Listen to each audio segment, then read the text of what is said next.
Hello, my name is Johnny Henson, Professor Poole with Billiard University out of Goodyear, Arizona.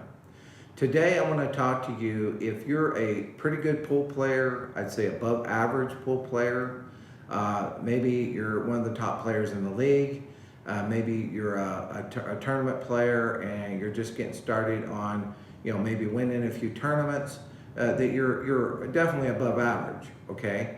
What I want to do is talk to you today about how to take your game to the next level. If you're one of those players and you want to take your game to the next level, you watching this video might be one of the most important videos that you'll ever watch on YouTube.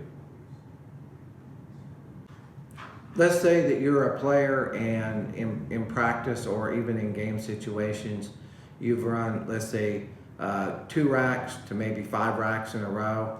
That's what I consider a very, very good amateur. If you can run 2 to 5 racks in a row, you're there. I mean, you're a good pool player. Okay, so with that being said, I'm talking to you as somebody that I believe is already a good pool player. I just want to make you a much better pool player. If you're a player wanting to take your game to the next level, then we have to answer a question. What's holding your game back? What things are you going to have to improve on in order to take your game to the next level? It's just that simple. And so with me being a professional pool instructor, I've taught players at all levels. I've taught beginners, I've taught professional pool players. And so I can teach anybody at any level. And so depending on what your skill level is now, depends on basically how I train you. I don't train a professional the same way I train a beginner. It would make no sense because there's things that a pro already knows how to do and does well, and where a beginner could not even begin to even do those type of shots. So with that being said, I'm going to cater my instruction to your level. One thing that I address is there's facts and fiction, and what I mean by that is there's a lot of things you have maybe learned or maybe have practiced over the years that are not correct. And you have implemented those things into your game. And there's a reason why when things are incorrect, there's a reason for that. It's because they will stagnate your game or even hold your game back from going to the next level. So what we're going to have to do as part of the training is to basically re-educate you. If something's factual and you're doing it correct, then good for you. But if something's not a fact, or if it's something that's hurting your game or holding your game back, then we're going to have to address that, and we're going to have to revamp those areas of your game. One of the main things that I think that holds most good players from becoming great back is because they're kind of buying into, there's a quick fix. Oh, I'm going to buy a book, or I'm going to watch this video, or I'm going to get this tip from this great player at the pool hall. They're looking for a quick fix. There is no quick fixes. Sometimes to undo something that's been ingrained over a long period of time, it's going to take some real work and real effort to get rid of those flaws. And I have trained state champions, and I guarantee you, if you grab a hold of somebody that's one of the top 10 players in the state, and you're saying we're going to have to revamp a lot of areas of your game, it's difficult because this player is already convinced that they're a pretty good pool player, which they are. They're pretty good, but they're not great. So if you want to take it from pretty good to great, guess what? We got a lot of work to do. And a lot of players' egos won't allow them to do that. And that's what holds their game back. Another thing that I address, even with what I consider really good pool players, is when it comes to bridges and different things that they're doing with the cue stick, good is not great, and great is not perfect. Now, maybe the term perfect might be a stretch, but when you're looking at a lot of top-level pros, and you look at a lot of their mechanics, like, let's say, bridges, their bridges are pretty rock solid.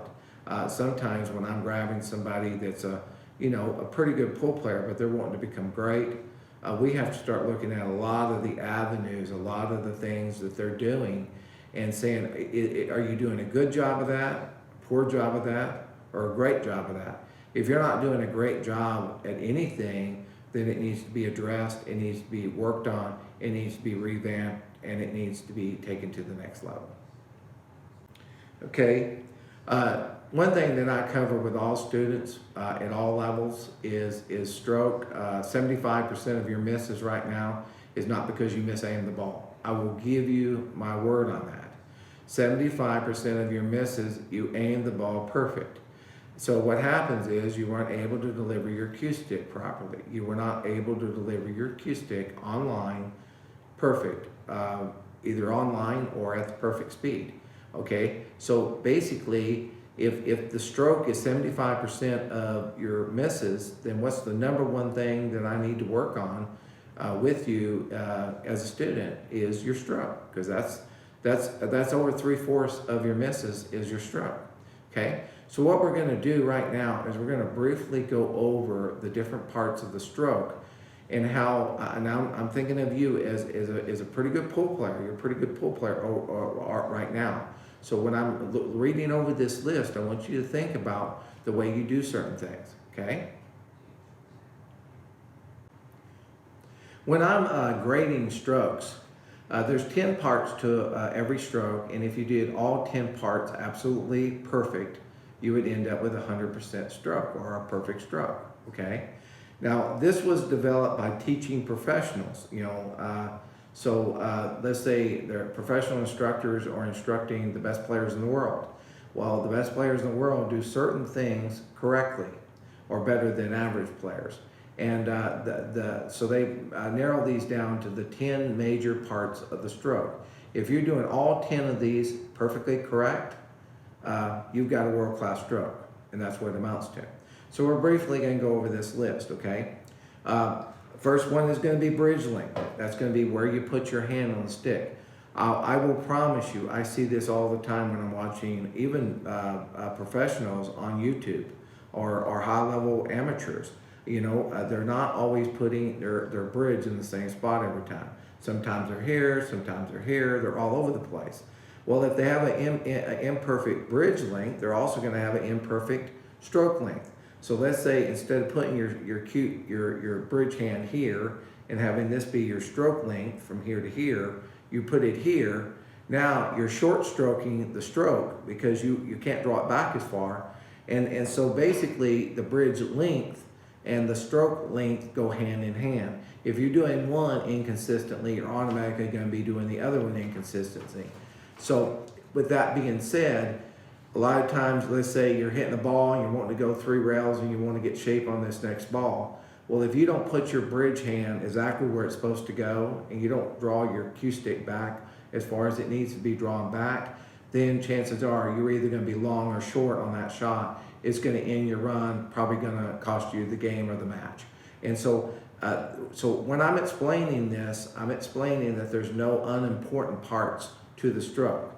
You do any one of these parts inconsistently, and it's going to affect your game in a negative way, okay?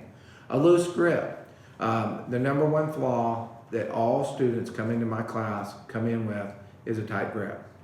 Tight grip does so many bad things to your stroke. It causes you to drop your elbow. It causes you to have inconsistent aim. It inconsistent energy transfer between your cue and your cue ball. You have inconsistent speed control. The list goes on and on and on. The thing of it is I would say I've had over 300 students go through my seminars alone, probably 500 total students over the years that I've taught. If you said, Johnny, how many players came into your class that had a perfect loose grip from shot to shot to shot, no matter what the circumstances were, I would say, well, that's pretty simple. I could probably count them on one hand, and I doubt if I'd even run out of fingers then. That's how rare it is. So when people say, what is the number one flaw in most players' strokes, whether they be beginners, whether they be good amateurs or professionals, I would say the grip is the culprit. And that's something that we have to address that, and we have to improve that if we're going to take your game to the next level. Cue on the table, or a level cue. If you look at most players, they have their cue sticks up like this, so if you look at it, your energy transfer is going to be down to the table. So you're going to be doing a little mini jump shot on every shot that you're shooting. There's so many issues with this. I'm not going to go into a lot of detail, but what I'm saying is what we got to do is learn how to get this stick level on the table. Now, if you start watching the top level pros, let's say Shane or good pros on YouTube, the top players, you're not going to see them with their sticks way up in the air, 2, 3, 4 inches, unless there's the circumstances that dictates they have to do that, like they're aiming over the top of a ball or something. But for the most part, their sticks are going to be level. And so if it's good enough for the greatest players in the world to play with a level cue most of the time, or whenever they can, it's good enough for you. And if you're not doing that, that alone is going to affect your game not going to the next level.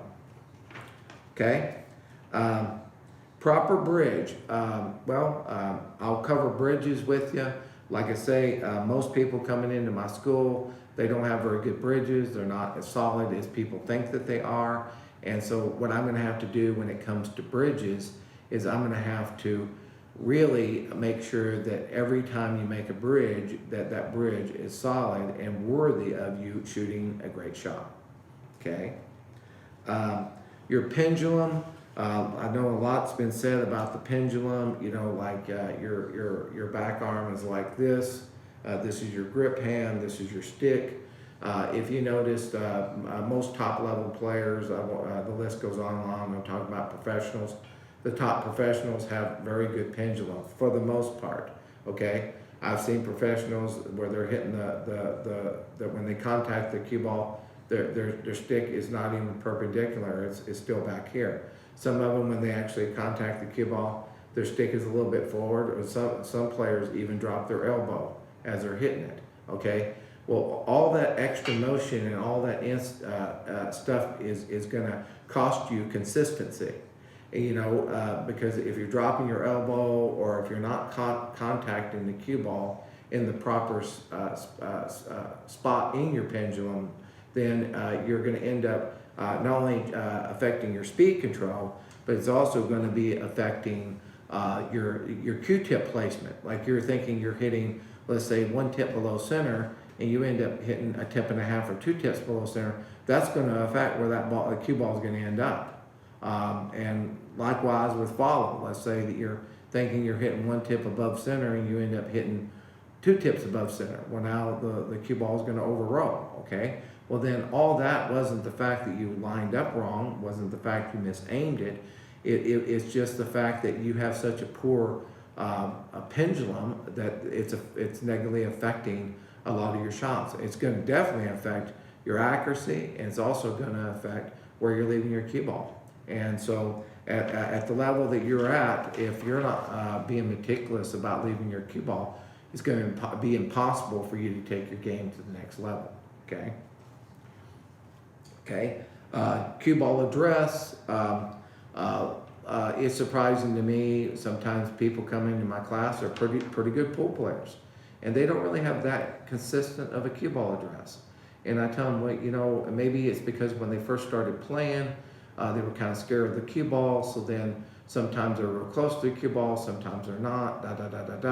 Well, the thing of it is those bad habits that you develop maybe when you're a fairly low-level player, they carried over and you never got rid of them. And so if you think about it, I'm kind of like the trash man. My job as a professional pool instructor is to grab anything that's hurting your game, I'll call it trash, and throw it out and get rid of it, because that's what's holding your game back. Eye patterns.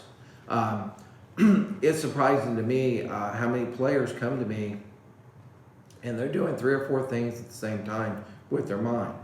Now, if you're doing 3 or 4 things with your mind at the same time, there's a good chance you're not going to do any of them at a very high level. So what I got to do in giving you a world-class stroke is I got to break down all the different things that you're doing, not only with the cue stick, but also with your mind, your eyes, and everything. And we got to break those down into parts, and we have to do those parts in a certain sequence so that your brain is only doing one thing at a time. And if I give your brain one thing to do at a time, it's going to do it very, very good, and it's going to do it very, very, very consistent. And that alone is going to be one of the things that I do to help take your game to the next level, okay? Slow backstroke. Most players jerk their cue stick back. I'll just use this example. You can see my head moving. You know, they jerk their stick back. You know, now I'm going to do it real slow. See? My head don't move. Okay, so if you have a fast backstroke, you can do everything perfect. But if you have a fast backstroke, you could be pulling your head or your body offline just by doing the backstroke too quickly. So like I told you, there's no unimportant parts to the stroke. You do any one of these parts inconsistently or at a low level, it's going to affect your stroke and your overall play negatively, okay? This one I kind of bunched together. A smooth follow through to a finished position with no elbow drop, head and body motion, and freeze to evaluate for 3 to 5 seconds. The reason I bunched those all together is because that is the moment of truth. That is you delivering your cue stick to the cue or through the cue ball to a finished position and staying down after the shot so that you're not doing any kind of bio-anticipation and any movement during the shot, okay? So let's, and most people that come to my class usually get either a really, really low number, but when I bunch them together like that, a lot of time it's a 0. And the reason for that is because maybe they jerk their stick back, and then when they deliver, they drop their elbow, and maybe after they drop their elbow, their head moved, and then once your head's moving, you might as well keep it moving. I mean, there's one guy on my test that he shot a ball, and before the cue ball had quit moving, he was already chalking his stick. He was chalking his stick while the cue ball was still moving. Now that's not exactly staying down after the shot, okay? And so it's the things like that even what I consider really good pool players do wrong is because they've never been trained. They've never gone to a professional pool instructor, so therefore they've never had anybody to train them not to do that stuff, okay? So these are the 10 parts to the stroke. And so if you're doing any one of these 10 parts incorrectly, then it's going to affect your stroke and affect your overall play. Another thing that I'd be doing for you is what I call the micromanagement of the cue ball. A lot of players don't realize that you have a lot more control over this cue ball than what you utilize on a regular basis. And when I talk about getting micromanagement, I usually cover this more with I call upper level players because, you know, once I get their stroke straightened out, then we're going to have to learn how tip position on the cue ball, speed, and other factors all go together. You know, they're not independent of each other. They're kind of combined. And once I teach an upper level player how to be a lot more precise on leaving their cue ball precisely, then their game has no choice but to go to the next level. There's just so many little things that I do with players that take their game to the next level. I would say there's probably 20 different things I do with players to take their game to the next level. There are mid-level players, you know, good to great players. And the reason is because they've never been trained before me. And so I've kind of got a little bit of a clean slate. And so once you straighten out these little imperfections, their game has no other choice but to go up a notch. Another thing that we have to learn how to do is we have to get away from left to right English. I've heard a lot of talk about low deflection cues. I had a really, really good player come to me. He said, I'm using a low deflection cue. And I said, why is that? He says, well, because it's helped my game. Well, during the course of him learning from me, I learned that he very seldom ever was delivering his stick in the center of the cue ball. So he was constantly putting left or right deflection on the cue along with spin. And so therefore, if you have a cue that will lower that, they call it low deflection, not no deflection. So if it's flawed, then just getting something that makes it a little bit less flawed is not the answer. The answer is to get rid of the flaw. So I tell many students, if you're playing with a low deflection cue, after you come to me and after I train you, you probably could get rid of your low deflection cue because you're not going to need it. Because I'm going to correct the deflection, not trying to lower the deflection that's happening on every other shot. What I would like to do too is teach you a little bit about energy vectors or energy vectors of the cue ball. The reason is depending on your angle of attack of your cue or cue tip to the cue ball in relationship to where you want the cue ball to go, these energy vectors are going to affect how the cue ball, what it does, either speed or other issues. And so understanding the science, ballistics, and physics behind the cue ball and the energy vectors that you're putting on the cue ball is really key to you really understanding what's going on and also applying that and taking your game to the next level. A lot of people have talked to me about aiming systems. Yes, I'm going to teach you a world-class aiming system. But without me first giving you a world-class stroke, a stroke that's up in the 90s, then no aiming system is going to work well for you. A lot of people on YouTube, they looking at, the ghost ball method or, maybe Shane's system, fractional aiming, center to edge, the list goes on and on and on. The reason that most of these aiming systems don't work well for the average player is because they don't have a good enough stroke. So let's say 75% of their misses is because they don't have a good stroke. Well, then trying to learn or master an aiming system is going to be almost impossible. Because let's say you do the aiming system perfect and you still miss the shot. Well, then you're going to say, well, there's something wrong with the aiming system. There may be nothing wrong with that aiming system. It wasn't your aim that cost you the shot. It's the fact that you weren't able to deliver your cue stick properly. So when people say, yes, are you going to teach me a new aiming system? I'm going to teach you a world-class aiming system that's going to be amazing to you. It's going to definitely take your game to another level. But it's only going to do that if I first give you a world-class stroke. Speed control.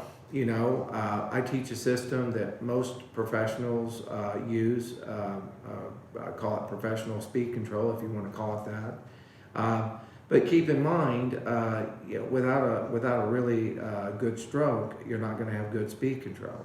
And if you're aiming on the left or the right of the cue ball, and you're imposing left spin or right spin onto your cue ball, well then that energy is going to be lost as far as directional energy goes.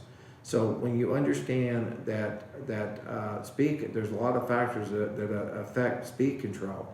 I want you to have a world-class speed control, but likewise, the first thing I want you to have is a world-class stroke, because without a world-class stroke, you'll never have world-class speed control. I teach what I call calibrated aiming routine, which is called CAR. And the reason for that is there's a thing called collision-induced throw and other factors. And what I enjoy doing with students is having them do their complete aiming process as far as their mind, thinking out the shot, do that actually standing up. And so when they actually get on the table, they're just executing that aim. So calibrated aiming routine is where you're going to be allowing for everything up front, where you're standing up and you're using your mind to calculate the aim of a particular shot, and then you're going to get down and you're going to execute that shot. I've taught calibrated aiming routine for 15 years, and most people think it's one of the most amazing things that they've ever seen. We'll be mastering the tangent line. What you're going to be using is a lot less left or right English. You're not going to be using English that much to try to get to where you want to go. You're going to mainly try to use your tangent line and a center ball hit. That's going to seem very strange to you, but it's surprising. When I teach you, I want to share all the different players that have made the switch over, and some of their names will probably surprise you. That's probably some of the top professionals that you've been watching on YouTube. And they had to make a switch over. They had they had to start using the tangent line as opposed to a lot of left to right English. And so anyway, and you'll learn how to do the same thing. Let's say you have any flaws in your game. Well then, what I'm going to do is I'm going to teach you how to fix those flaws. And I have a drill to fix virtually any flaw that's in your game. And the reason for that is because if you have a flaw, you're going to have to focus in on that flaw. Okay? So let's say that you're having trouble drawing the ball. Well, naturally, having a drill where you're going to practice drawing the ball is going to help. Let's say you're having a lot of trouble shooting long cut shots. Well, then having a drill that's going to enable you to focus in on long cut shot. That's going to be the solution. So I tell people, I don't want you to practice more. I want you to practice smarter.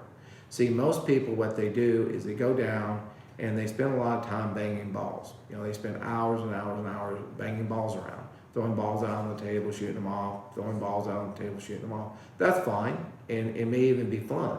But a lot of times, it's not going to take your game to the next level. It's not going to help you play under pressure. It's not going to enable your table running to go from, let's say, 30% table running to 50 or 60% table running. It's not going to do that. If it would have already have done that, okay? So what I would like for you to understand is I'm not going to teach you how to practice longer. I'm going to teach you how to practice smarter. Most pool players, they want to learn how to play in the zone. They want to learn how to use their subconscious brain to play, which is what playing in the zone is. You're not going to be able to play in the zone unless you're trained to do so. So what we're doing is part of what I do in my Zoom lessons or in my seminars is I retrain you to use your subconscious brain as much as possible. And when you do that, it's going to take your pool playing to a totally different level. And it's going to be a lot more fun and a lot more relaxing because, you know, your analytical brain's a lot of work, but your subconscious brain is effortless. And one last thought, winning's not coming to you, you're going to it. Most pool players will never have a professional pool instructor work with them. They think they're going to be able to do it on their own, and I don't wish anybody any bad luck. It's just been my experience over the last 15 years that of training people, literally hundreds and hundreds of players, that they would have never took their game to that next level without my help. And that's because there's just certain things you can train yourself to do, and there's certain things that you can't train yourself to do on your own. And learning how to take your game to an absolutely new level is one of those things where you're going to need a professional pool instructor to help you do that. So just once again, winning's not going to you, you're going to it. And if you want to go to that next level, then you need to give me a call and you need to allow me to become your instructor.